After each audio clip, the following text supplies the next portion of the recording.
votre fidélité à l'émission Droit à la parole. Nous sommes encore au mois de mars et c'est un mois consacré au progrès de la femme et il m'était tout à fait naturel que je vienne aujourd'hui avec vous avec une invitée de marque, Madame Catherine Zouzouambombo, que je ne peux plus présenter, ça serait une offense à sa personne. Madame, comment vous allez? Je vais très bien, Willy. Sur le plan de la santé, ça va? Très bien. Ok, ça se voit d'ailleurs. Vous êtes pimpant de santé. Merci donc d'être à droit à la parole. Mais quand même, pour ceux qui sont plus jeunes, qui n'ont pas vécu les événements de 2006, permettez que je dise un peu qui vous êtes. Vous avez été candidate présidente de la République aux élections de 2006. Mais avant ça, vous avez été au gouvernement de 1+4. Vous vous occupez des affaires humanitaires.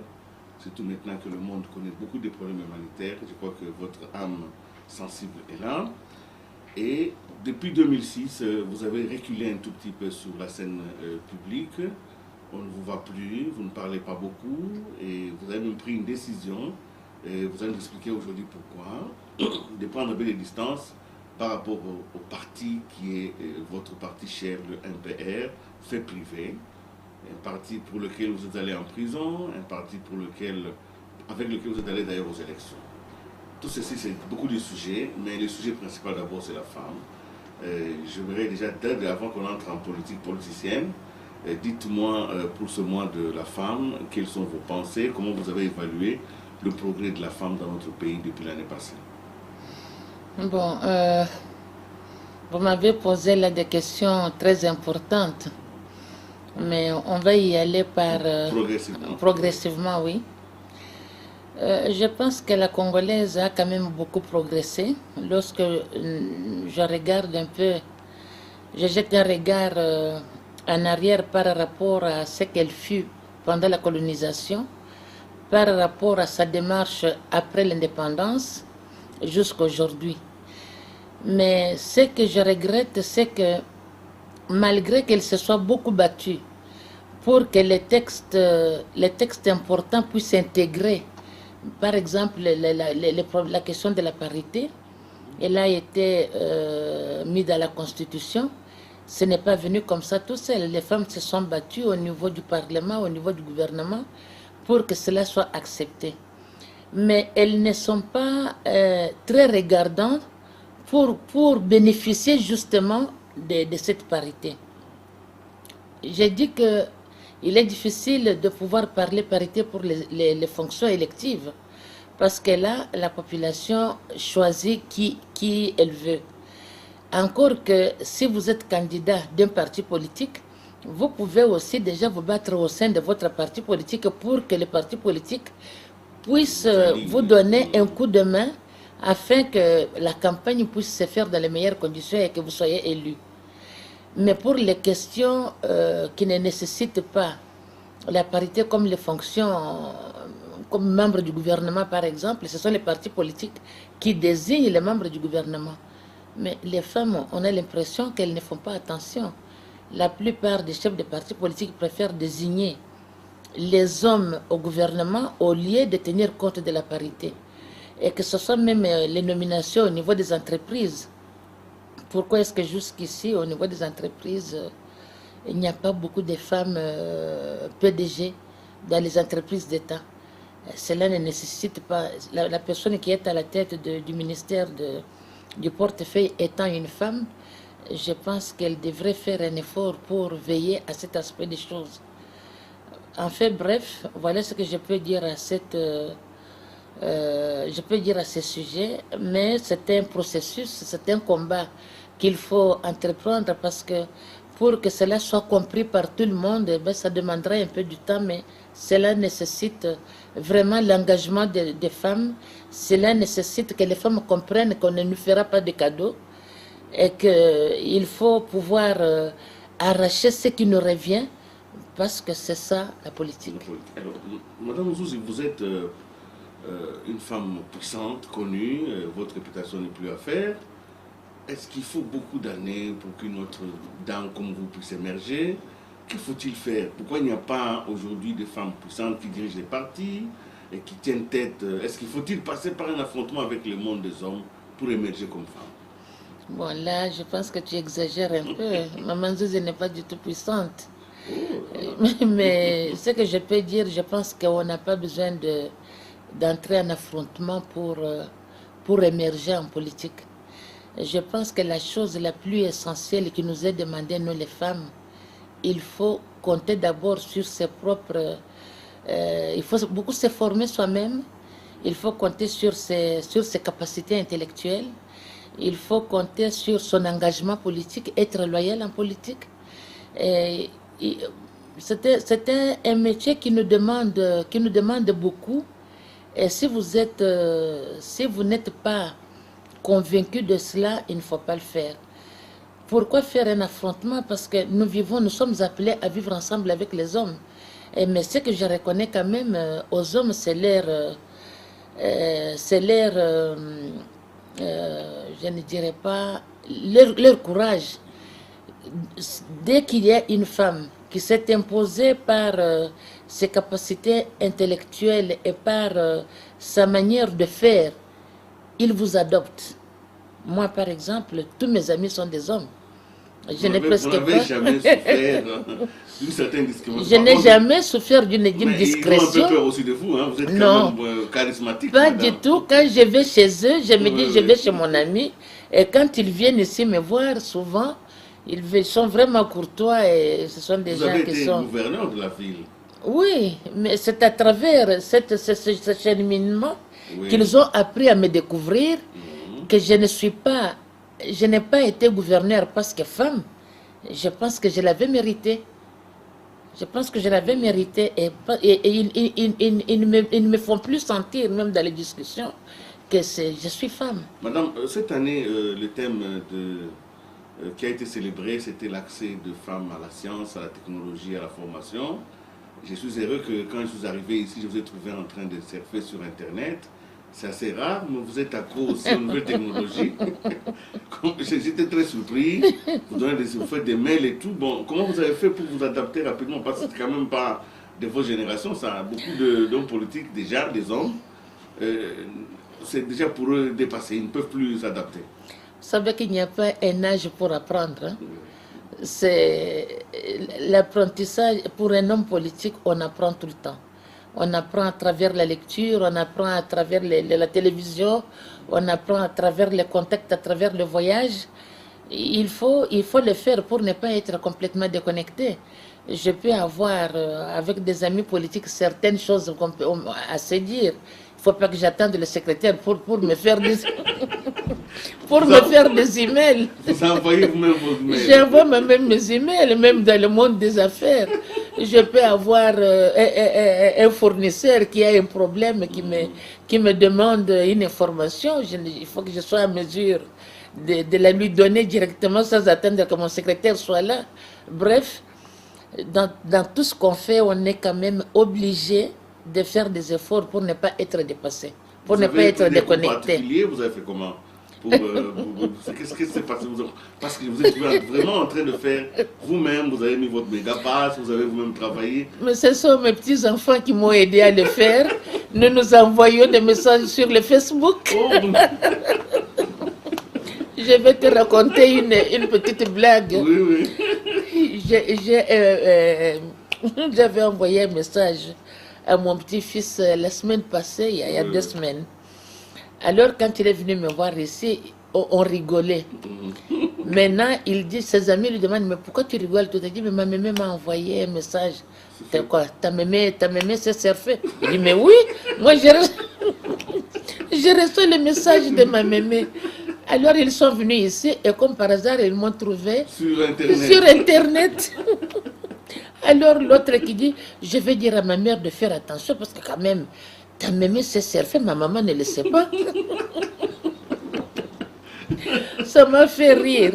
Donc, c'est un signe que vous êtes encore branché, vous êtes resté dans la politique. Oui, c'est la mondialisation, il ne faut pas accepter d'être dépassé. Hein.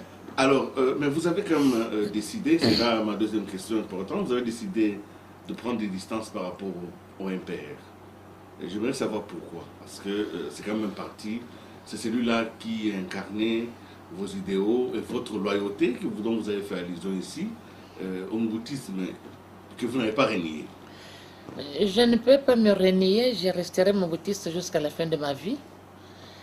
Je n'ai pas pris la distance comme telle, mais j'ai préféré favoriser l'alternance à la tête de ce parti comme président. Vous savez, dans notre pays, les partis politiques, rares sont les partis politiques qui vivent des cotisations des membres. Déjà, la population n'a pas beaucoup de moyens, donc il est demandé au chef du parti de fournir beaucoup d'efforts. Tous les poids financiers est sur ses épaules. J'ai quand même dirigé ce parti pendant 15 ans. Nous avons été aux élections présidentielles et on avait des candidats à l'échelon national et à l'échelon provincial. Et tout cela ont fait que ça m'a un peu déséquilibré dans mes finances pour ne pas utiliser la langue de bois. Alors, il fallait quand même faire un choix.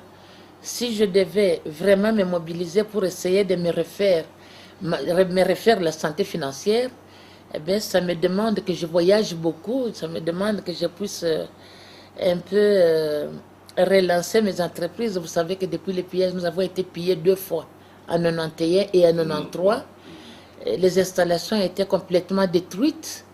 Je suis en train de refaire le tout à zéro, des contacts avec les banquiers, etc. Ça vous demande, ça vous impose quand même un travail assidu, même pour le voyage. Alors je me suis dit, mais le parti, nous sommes une année électorale. Est-ce que ça sera pour moi possible de concilier les deux?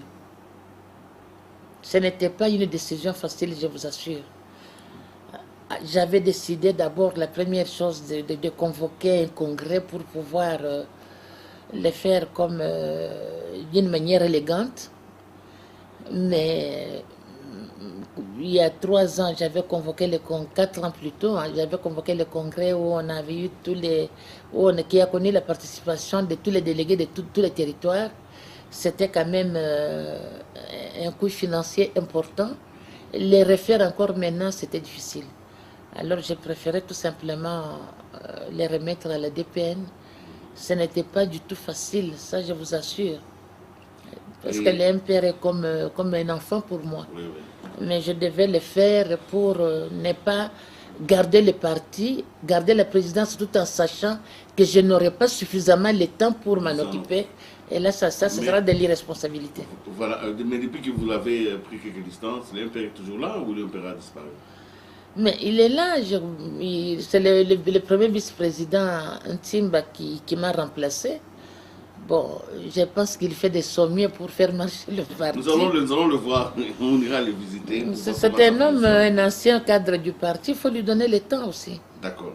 Alors, ceci dit, nous sommes quand même bel et bien. Donc aujourd'hui, je peux dire que vous êtes rentré dans les affaires, vous êtes connu aussi comme une femme d'affaires. Ce n'est pas de la publicité, mais attention, Willy, ne me fais pas dire ce que je n'ai pas dit. Oui. Je reste femme politique, je ne peux pas abandonner la politique. Ah, d'accord. Je reste homme politique, je suis en contact avec des amis politiques, j'échange avec les amis sur la politique de mon pays et pourquoi pas sur la politique étrangère. Je ne peux pas abandonner la politique, ça c'est trop me demander quand même. Alors nous sommes quand même dans une année électorale. Serez-vous candidate à un poste quelconque ou vous allez rééditer l'exploit de 2006 parce qu'il faut reconnaître que de toutes les femmes sur les 33 candidats, aujourd'hui, il n'y a que 2 qui sont restés dans le pays, les 2 autres sont à l'extérieur. Vous êtes quand même vous êtes des pionnières de cette ambition-là. L'ambition présidentielle dans le pays a été incarnée par les femmes, par vous aussi. Qu'est-ce que vous allez faire en 2006? Comment vous comptez contribuer à encadrer? Qu'est-ce que vous allez faire en réalité? Mais je peux encadrer ceux qui font la politique. Hein?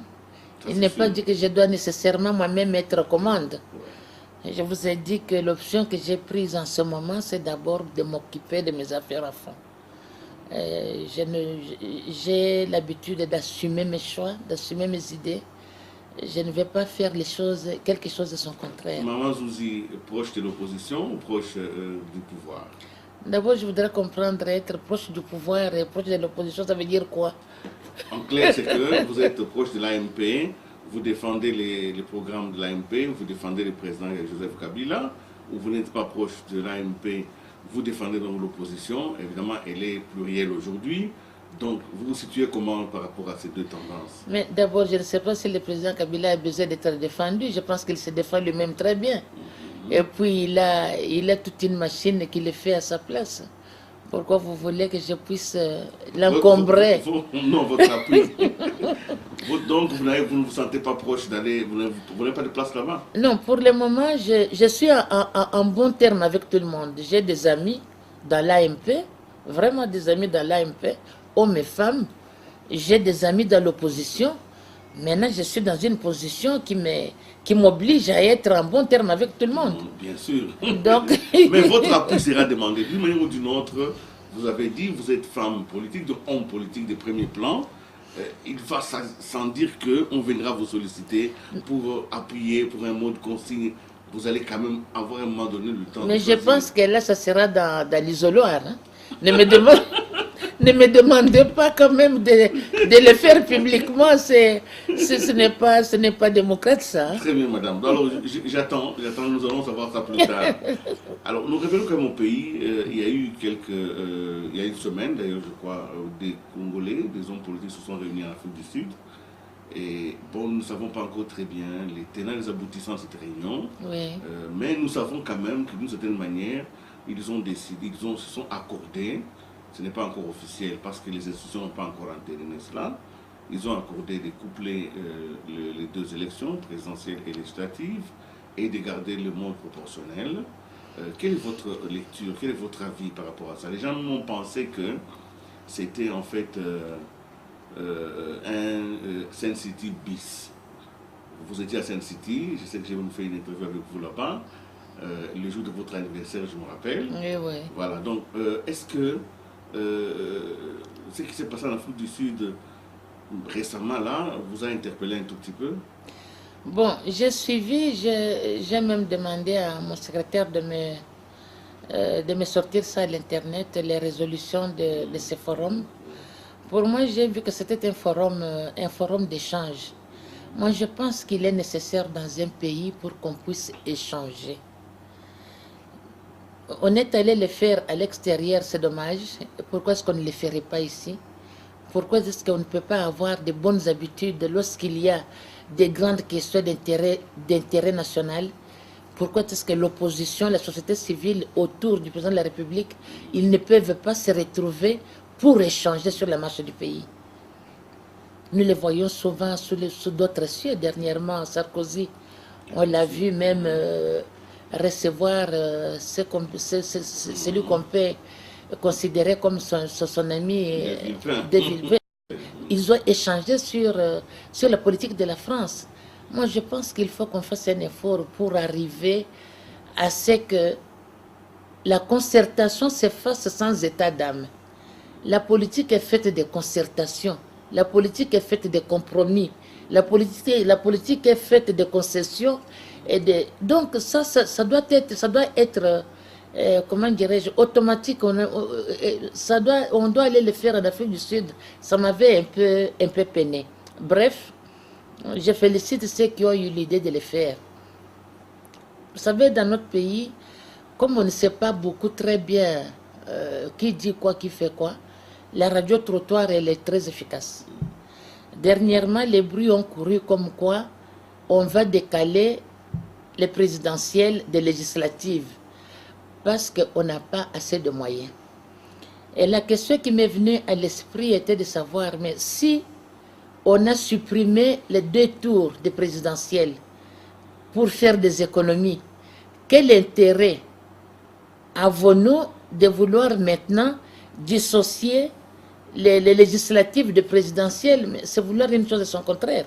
Mieux vaut coupler alors certaines élections pour avoir moins de frais. Et si dans la réflexion de ce qui était parti en Afrique du Sud, cela a été retenu comme point, moi je pense qu'ils ont bien vu. Parce que c'est mieux qu'on le fasse en un jour et les gens oublient. L'opposition, aujourd'hui, son travail c'est de s'opposer, c'est vrai. Elle prend position sur toutes les questions. Elle a pris position sur la question de la CENI, en mettant en doute peut-être le pasteur Mulunda. Quel est votre point de vue? Non, il ne faut pas croire que l'opposition s'oppose par principe, non. Lorsqu'il y a certaines choses qui sont bien faites, il arrive à l'opposition de soutenir. Mais par rapport au pasteur Ngoyi Mulunda, je pense qu'on lui donne quand même le temps de le voir à l'œuvre. Parce que tout ce qu'on peut faire jusqu'à présent, ce sont des spéculations. Ce n'est pas le fait qu'il fut ou il est comment dirais-je, il est plus proche du président Kabila que ça va l'empêcher de faire son travail avec conscience. Ce sont des grandes responsabilités qu'il a et il sait bien que tout ce qui touche aux élections, ce sont des questions sensibles qui peuvent même entraîner le pays dans la violence. Et je pense qu'il faut qu'on les laisse faire et qu'à ce moment-là, on peut alors on peut le juger. Mais c'est très tôt pour émettre un jugement. Ça, moi, je ne ferai pas. Je n'ai pas l'habitude de spéculer. Madame, alors, je ne sais pas si c'est de la spéculation, mais je sens quand même une certaine nervosité dans les rapports qu'il y a entre aujourd'hui le cardinal Mosengo et le pouvoir, surtout le gouvernement. C'est des communiqués entrecroisés, c'est des supputations. Comment vous jugez le rôle que doit jouer, par exemple, le cardinal aujourd'hui? C'est vrai que c'est un ancien homme politique, je peux appeler comme ça, oui, pour avoir occupé des postes politiques. Mais c'est aussi un pays où la majorité chrétienne et les catholiques sont très nombreux. oui. Il est perçu comme s'il appuyait un peu l'opposition. Comment vous voyez la prise de position des uns des autres par rapport à sa fonction de cardinal? Bon, moi je crois que d'abord sa fonction fait peur. L'Église catholique est majoritaire au pays. Les gens pensent que tout ce qu'il dit, c'est vrai, ça risque d'avoir des répercussions parce que les catholiques l'écoutent. Mais le cardinal Mosengo, c'était, comment dirais-je, c'était un chef spirituel. Il est, en quelque sorte, il a la responsabilité morale d'attirer l'attention des gouvernants et de l'opposition lorsqu'il y a des grandes questions de l'heure qui risquent d'entraîner le pays dans une, comment dirais-je, dans la violence. C'est de sa responsabilité de le faire. S'il ne le fait pas, moi je m'en inquiéterai. Lorsqu'il lui arrive de tirer la sonnette d'alarme, faites attention, avec ce point, ça risque de nous amener loin. Pourquoi on doit toujours lui prêter des intentions? Il a déjà dit lui-même qu'il est plus intéressant d'être cardinal que d'être président de la République. Il l'a dit. Et Rome aussi n'accepte pas il n'accepte pas que les cardinaux ou les évêques deviennent des présidents de la République. Donc, ce qu'il fait là, c'est ça son rôle. C'est un chef de l'Église. Il a la responsabilité morale d'attirer notre attention. L'Église devrait être au milieu du village et si on sent que l'Église a pris sa place vers le côté, du village. Être au milieu du village, cela ne veut pas dire épouser les points de vue des uns et des autres. Ce sont des gens qui sont très alertes. Ce sont des gens qui reçoivent beaucoup. Ce sont des gens qui sont plus proches de la population. Souvent, tous les jours, il y a les paroisses sont inondées par des nécessités. Ils vivent les problèmes réels des Congolais au quotidien. Donc, je pense qu'à ce titre, ils sont mieux placés pour nous donner un avis, pour nous donner des idées. Je crois que si tout le monde pouvait faire un effort pour comprendre, les problèmes n'allaient pas se poser. La dernière question qui a vraiment fait couler beaucoup d'encre, c'est parce qu'il avait voulu, il n'était pas d'accord avec la révision constitutionnelle. Oui. Mais c'est un Congolais, il peut avoir aussi son point de vue. Ce n'est pas parce qu'il est cardinal qu'il ne peut pas avoir un point de vue. L'avantage d'avoir deux tours dans l'élection présidentielle, c'est que le premier tour, chaque parti ou chaque homme politique peut montrer de quoi il est capable, et lors de la deuxième tour, on peut coaliser. C'est un jeu démocratique qui est courant. Le supprimer, je ne vois pas ce que ça nous amène comme avantage. Ça, il l'a dit. Mais la Constitution ayant été révisée, maintenant, il reste à l'opposition de s'impliquer, de monter les stratégies si elle veut gagner les élections. Donc, pour revenir au cardinal, moi je pense que l'Église, il a toujours été au milieu du village, que ce soit lui, que ce soit les pasteurs des églises de réveil, ils ont la responsabilité de ne pas être partisans. S'il était partisan ou un pasteur partisan, ça sonne mal. Ça sonne très mal. Ça sonne très mal. Madame Catherine Zouzi, c'est vraiment une émission comme ça, on ne peut pas tout dire, mais j'ai envie tellement de poser des questions, mais on va sortir un peu du pays. Je reviendrai vers la fin sur le pays, notre pays, la RDC. Mais vous avez dit que vous êtes ouverte à la mondialisation. Vous voyez, vous avez été ministre des Droits humains, vous avez ministre même de la solidarité nationale, je crois, solidarité nationale. Vous voyez ce qui se passe dans le monde. Nous allons commencer rapidement par le Japon, ce pays-là qui est confronté. Quand vous regardez ces images, vous voyez un séisme, vous voyez un tsunami, on parle même de 10 000 morts. C'est des pays développés, c'est la deuxième économie mondiale, une troisième. Mais ça vous inspire quoi? Bon, d'abord la pitié. J'ai été très perturbée par ce que nous avons vu. La mort des vieilles femmes, des enfants, des vieillards. Vraiment, c'était une catastrophe mondiale. Je crois que ce sont des gens qui sont habitués au séisme. Souvent, ils ont des tremblements de terre. Bon, mais maintenant, avec ce qui se passe maintenant, avec les inondations, avec les nucléaires qui est maintenant en flammes.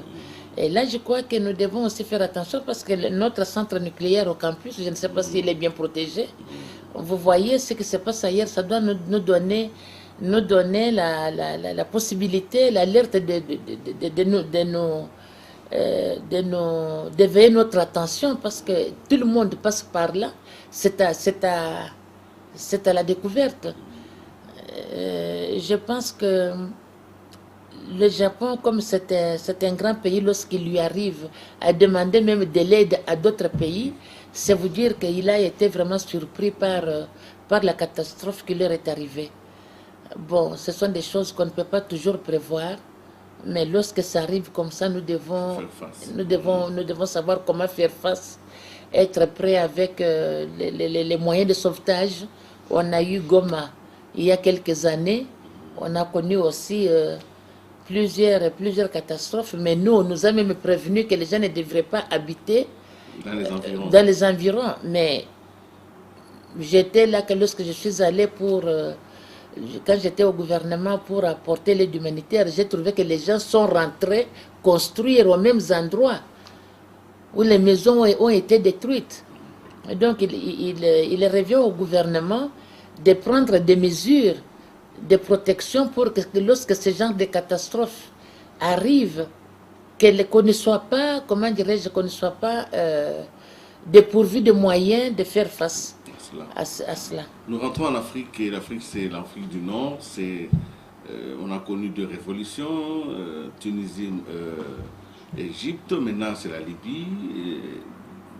Quelle est votre lecture de tous ces événements-là dans le monde arabe? Bon, ça m'inspire, j'ai beaucoup réfléchi là-dessus. Je pense que ça montre que les gens ont soif de vérité. Les gens ont soif de la démocratie.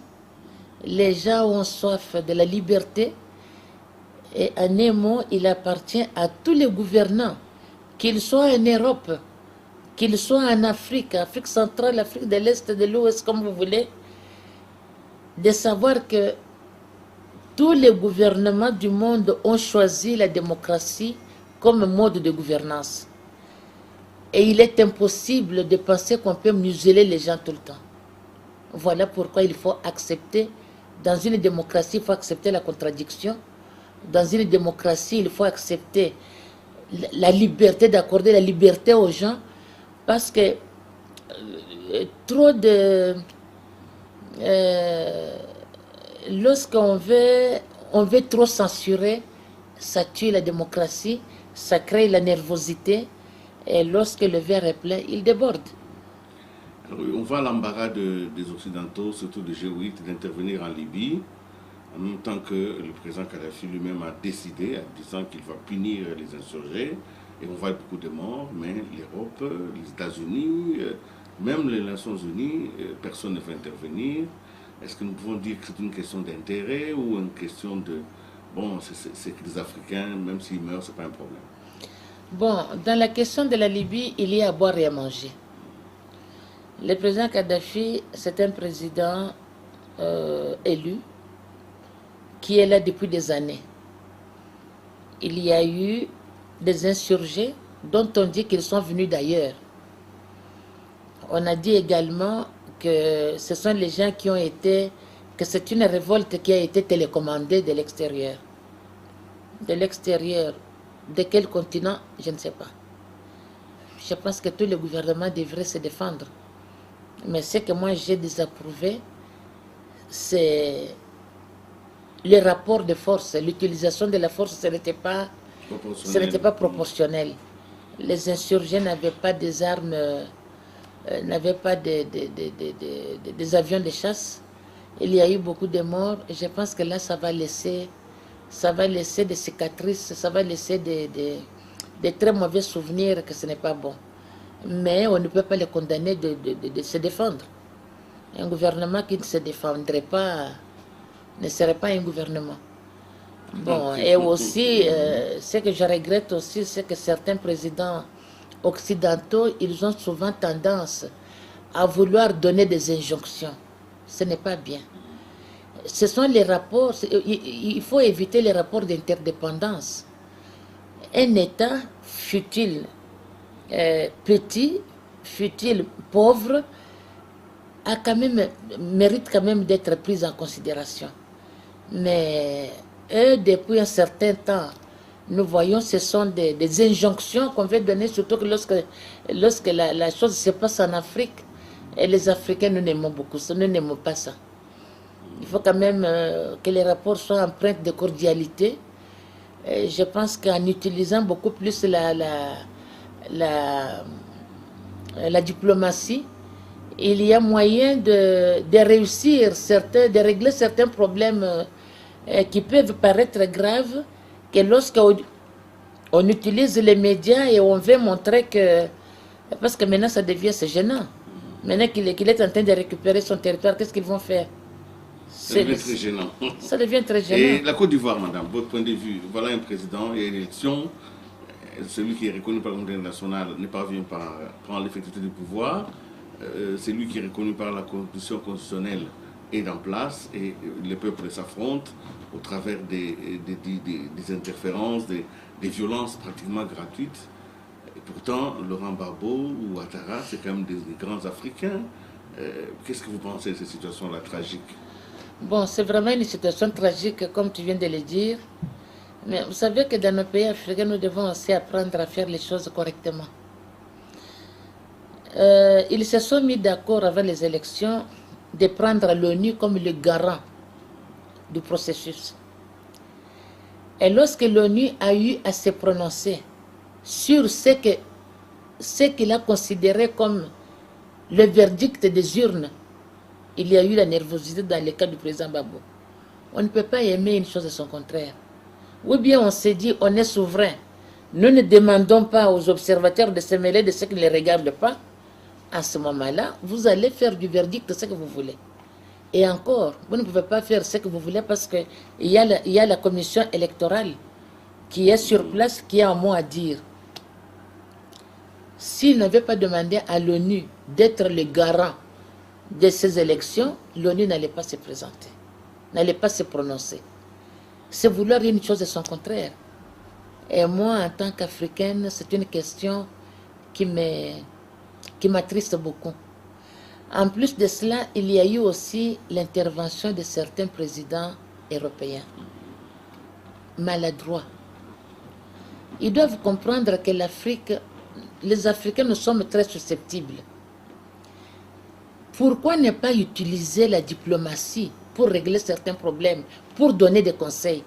Tout doit se faire par micro. Non. Celui qui a inventé la démocratie, c'est parce qu'il sait qu'il y a parfois, pour des raisons d'État, il y a des choses qu'on ne doit pas dire publiquement.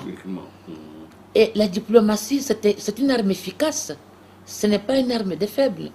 Mais ces chefs d'État-là occidentaux, depuis un certain temps, ils ont la manie de vouloir donner des injonctions. Et là, à la télévision, et là, ça pousse beaucoup des hommes politiques africains de se cabrer. Mais je pense que avec plusieurs médiations qu'il y a eu, avec la dernière réunion des sages africains qui s'est tenue à Addis Abeba et la décision de l'OUA, je pense que le président Babo devait suivre la voie de la sagesse et déposer, parce qu'il ne peut pas être seul contre tous. Je crois qu'avec tous les morts qu'on a tous les jours, ça ne fait pas bien. Il peut se représenter à la prochaine législature. Ouattara ne sera pas là indéfiniment. Voilà. Alors, nous allons aller vers la fin de l'émission, madame. Nous allons prendre toutes les situations que nous venons d'évoquer. Nous avons évoqué les nucléaires avec le Japon, nous avons évoqué l'Égypte et la Tunisie, et nous avons évoqué la Libye. Maintenant, nous venons d'évoquer la Côte d'Ivoire. Quelles sont les chances que toutes ces situations-là, mélangées ou pas, arrivent au Congo? Mais les Congolais doivent faire le tri de tout ça. En Afrique du Nord, il y a ça parce qu'on a trop muselé. Bon, vous avez même des royaumes qui sont contestés. Les gens préfèrent les régimes, les républiques pour avoir la possibilité de s'exprimer librement. Parce qu'on sait que lorsque c'est un roi qui parle, souvent on dit que le roi ne peut pas être contredit. Donc, en un mot, pour être terre à terre, les gens ont soif de la liberté. Et j'aimerais bien qu'on puisse également tirer les conséquences de ça. Dans notre pays, il y a un aspect éducation que je voudrais vraiment relever. Nous venons de passer 5 ans. On aurait pu mettre 7 ans à profit pour éduquer notre population. Et vous, des médias, vous avez une grande responsabilité. Nous allons vers les élections. Je pense qu'il y a encore des gens, surtout parmi nous les femmes, qui ne connaissent pas pourquoi on vote, qui ne connaissent pas l'importance d'une élection, qui ne connaissent pas l'importance de l'acte-là qu'on pose pour aller choisir tel président de la République et non pas un tel député et non pas un tel. Cela devait faire partie devait retenir l'attention de tous les gouvernants, des pasteurs de nos églises, qu'ils soient des réveils ou catholiques, pour expliquer à la population la portée, les enjeux des élections. Parfois, quand vous allez dans les reportages, vous attendez les gens dire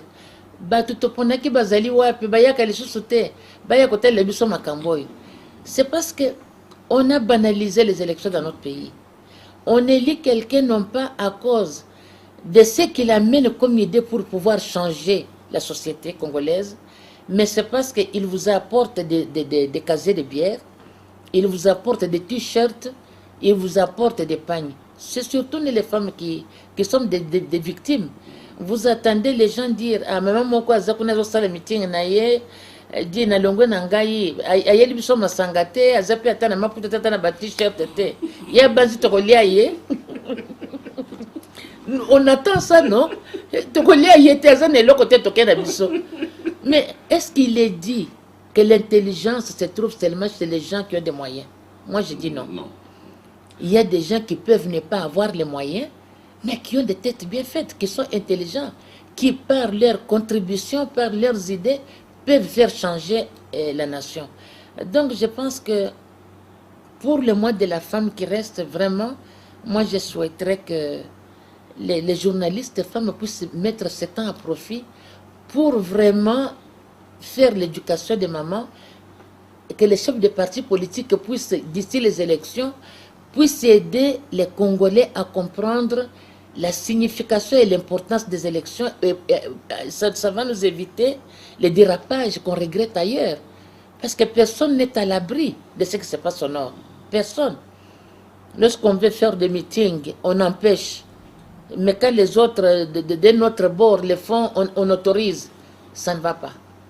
Lorsque les gens demandent les autorisations pour faire des marches ou des meetings, il faut les encadrer, mais il faut les autoriser. Comme ça, même dans les médias, garder le juste milieu, parce que lorsqu'on veut faire un militantisme à certains niveaux de responsabilité, ça sent mal. Merci beaucoup, Madame Zouzine Mbombo, d'avoir été à droit à la parole. Et j'aurais vraiment voulu qu'on continue, mais le temps nous est parti, touche à la fin. Mais vous avez été, comme d'habitude, correcte, franche. Et j'espère seulement que les téléspectateurs, mais surtout les femmes, ont puisé dans cette émission la force nécessaire pour continuer la lutte, pour continuer le combat. Notre pays, il nous appartient à nous tous et sachons profiter chacun de l'intelligence des autres. Merci beaucoup, madame. Merci, Willy. Je fais un effort pour vivre avec mon âge parce que, vous savez, il y a un âge où on est obligé de rester soi-même, de défendre ses idées, de dire ce qui est vrai. Le contraire, vous allez tout de suite savoir que ce que maman dit n'est pas vrai.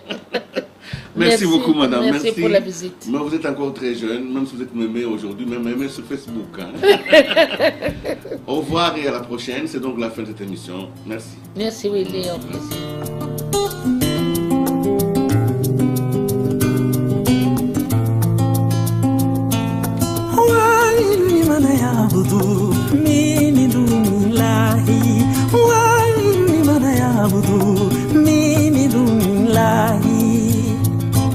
Tu connais tous mes problèmes avant que je n'ouvre ma bouche. Tu connais le nombre de mes cheveux, c'est pourquoi je ne compte que sur toi. Tu soulages toutes mes peines, c'est toi qui essuies mes larmes. Où irais-je encore?